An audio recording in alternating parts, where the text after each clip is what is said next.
31வது தென்மாநில முதலமைச்சர்கள் மாநாடு செங்கல்பட்டு மாவட்டம் கோவளத்தில் உள்ள நட்சத்திர விடுதியில் நடைபெற்றது. மத்திய உள்துறை அமைச்சர் அமித்ஷா தலைமையில் நடைபெற்ற இம்மாநாட்டில் துணைத் தலைவராக தமிழக முதலமைச்சர் ஜோசப் விஜய் பொறுப்பு வகித்தார்.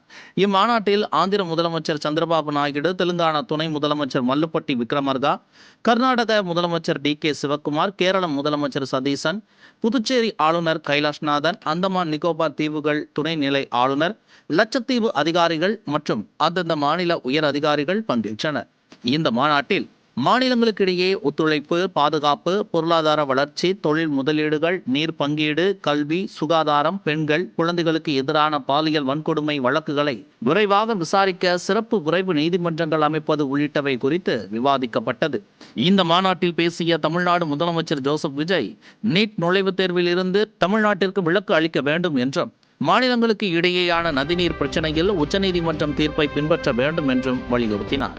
மேலும் முல்லை பெரியாறு அணையின் நீர்மட்டத்தை 152 அடியாக உயர்த்த வேண்டும் என்று வலியுறுத்திய முதலமைச்சர் ஜோசப் விஜய், போதைப் பொருட்களை தடுக்க மாநிலங்களுக்கு இடையே ஒருங்கிணைப்பு தேவை என்று வலியுறுத்தினார். தென் மாநிலங்களுக்கு நிதி செலவின சுயாட்சி அதிகாரம் தேவை என்றும், தொகுதி மறுவரையில் தென் மாநிலங்களின் பிரதிநிதித்துவம் குறையக்கூடாது என்றும் தமிழ்நாடு முதலமைச்சர் வலியுறுத்தியுள்ளார். இந்தியாவின் பொருளாதார வளர்ச்சிக்கு தென் மாநிலங்கள் தான் முக்கிய பங்களிப்பு தரும் இயந்திரம் என்று குறிப்பிட்ட முதலமைச்சர் விஜய், இந்தியாவின் மொத்த உள்நாட்டு உற்பத்தியில் தென் மாநிலங்கள் மட்டுமே 30% பங்களிப்பை வழங்குகின்றன என்றும் சுட்டிக்காட்டினார்.